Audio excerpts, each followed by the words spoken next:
2026, the golden age of casual hookups, which by today's standards is considered normal. We're living in a time where access to instant gratification is easy to come by, and the illusion of freedom is common.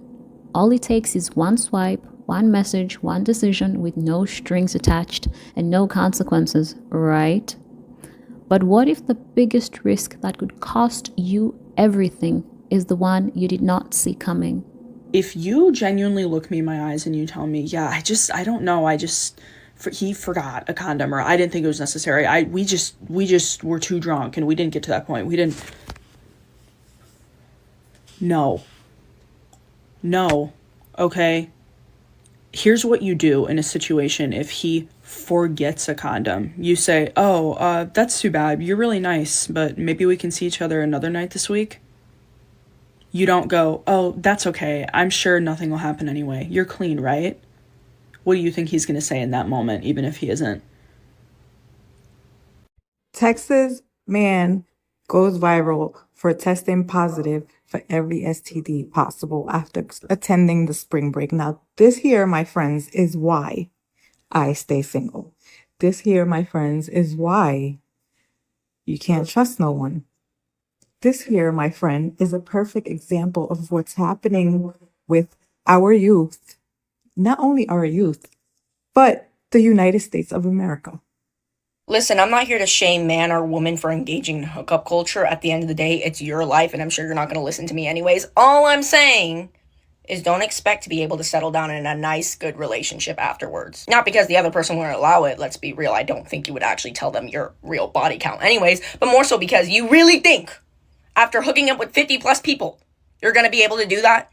You think your brain is going to let you do that? You think you're just going to be able to settle down in a happy marriage? That's all I'm saying. Do whatever you want in this life, but don't complain about the consequences. And a man that don't want to wear no condom, that is a big red flag. I cannot believe that hookup culture and sleeping around has become so normalized. And I'm not saying this from like a morally judgmental place. I'm saying it from a hygienic perspective, from like a germaphobe. There was an influencer that went on a podcast saying, don't wear condoms. Oh my gosh. And the fact that it's become so normal to think like people, it's normal to sleep with someone after the third or fourth time of going on a date with them, after a third or fourth time after meeting them. Kissing alone can change your dental hygiene. If someone has a cavity, it can cause you to get a cavity. Now imagine the intermingling of all the other things, all the other fluids. A common assumption and misconception, which by the way is very unfortunate and misleading, is that one can easily tell if someone is safe, and by safe I mean free of STDs and STI, but that is false. The only way of finding out is by getting tested. So ask yourself this: is my safety, my health, my body and emotions worth a fleeting moment of unsafe pleasure? Made a list of all the STDs and what will happen to you and your body if you leave them untreated. First on the list, chlamydia, gonorrhea.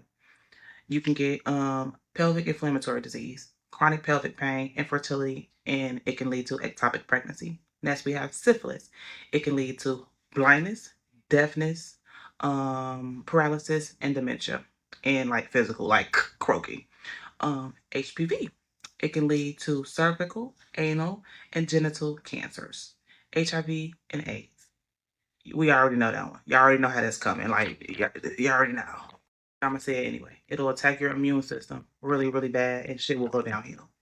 Hepatitis B and C can result into chronic liver disease, liver cirrhosis, and liver cancer.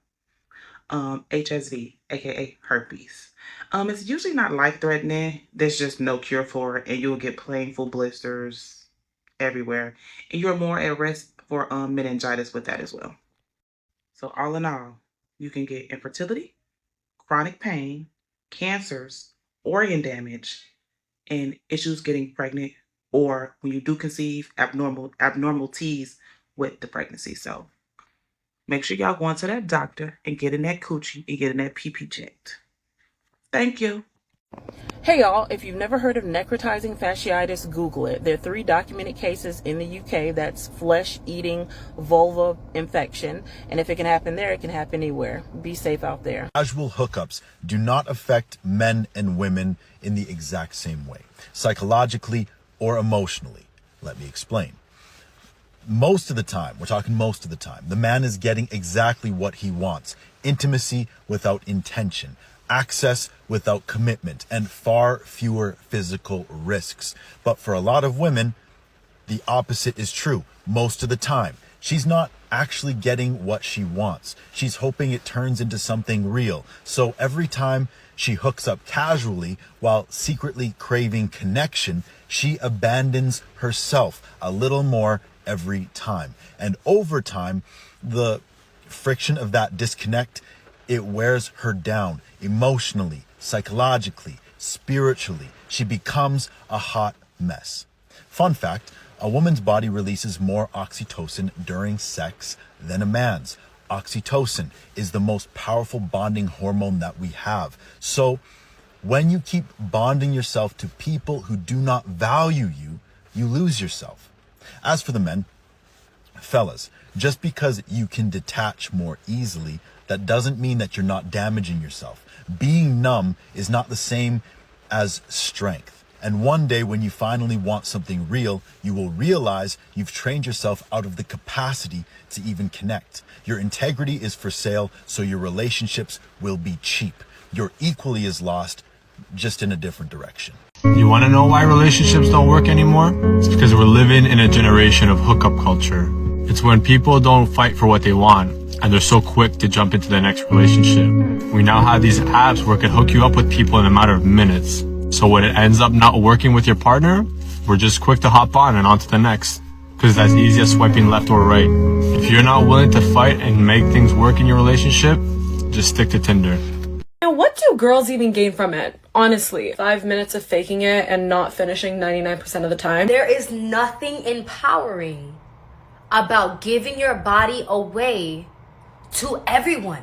All right, let's talk about hookup culture. How it leaves you empty, how it leaves you feeling completely drained. When you try to be in this generation's way of dating and you just hook up with people because that's how you feel in the moment, and then you wonder why you feel depressed and drained after the fact because you just gave the most vulnerable piece of yourself away to a person you don't even know for temporary satisfaction, for temporary numbing. For someone who actually is connected with themselves and wants something deep like love, you just having shallow connections and shallow intimacy with people leaves you feeling empty. It leaves you feeling drained. It leaves you feeling numb. It leaves you feeling absolutely nothing. And then you keep going in the cycle because you keep trying to replace those empty feelings with more hookup, with more dopamine hits. But we wonder why dating is so broken right now when most people are just literally not valuing intimacy at all. It's crazy to me how some people actually bought into hookup culture equaling freedom. You are being delivered emptiness. You really traded commitment for convenience and turned connection into some sort of transaction. And everyone is addicted to this lie, to attention, to validation, to a temporary comfort that will never last. When are you guys gonna get it? Men are numb and women are hurt and nobody trusts anybody anymore. We have big influencers at the top calling this empowerment. This is avoidance. Avoiding healing, avoiding growth, avoiding love that actually costs something. You gotta understand that sex was designed to bond souls. Now it's just used for entertainment. What do you think is gonna happen when you attach to someone and you rip away? And you attach to that person at the bar and you rip away and you keep on doing that. You think you're gonna feel better after? No, you are rewiring your brain to learn not to be committed to anybody. If something's gonna cement in your brain here, I hope it's this. Real intimacy takes self-control. It takes discipline. It takes waiting for something sacred instead of settling for something so easy. There's a certain beauty in a woman who remains very selective about who the hell she associates herself with, what type of guys she allows into her space, and who the hell she allows into her body. Your body is a temple. You should treat it as such. And you don't really realize that saying and the meaning behind it until you get older and you're like, shit, I allowed a lot of fucking losers to get close to me or be in me. Here's the truth about how hookup culture is hurting women. Society loves pushing casual sex for the sake of equality, but what they don't talk about is the pain that women can experience from it. Even Teen Vogue writes about it, including this article called How to Be an Ethical Hookup Partner. And Clue, which is a period tracking app, has this article on a guide to safer one-night stands. While being just as promiscuous as men seems okay on the surface level, no one ever talks about the high price that women pay for having casual sex. Now, this is an obvious one, but what if you get pregnant? If you decide to keep the baby, what if he doesn't want any part of it and disappears? He didn't have to commit to you before having sex, so why would he commit now? What if you catch a sexually transmitted infection? And then what about the emotional pain? What if you end up falling for him and catch feelings and he couldn't care less about you? He only wants you for sex and nothing more. You'd feel used, hurt, frustrated, angry, you name it. If you think about it, your body is the best gift that you will ever own. If you don't learn to cherish and value it, how will you hold your partner to a standard that, quite frankly, you can't meet yourself? The bottom line is women have more to lose when they have casual sex. It's not sexist. It's science. I think we're encouraging polygamy. And I don't mean marriage polygamy. I mean multiple partners. I wrote an article for the Institute for Family Studies on the statistics on the hookup culture and what it's doing to young people in terms of their mental health. It's causing them to feel more depressed, more anxious, more embarrassed, having more regrets, self-esteem issues.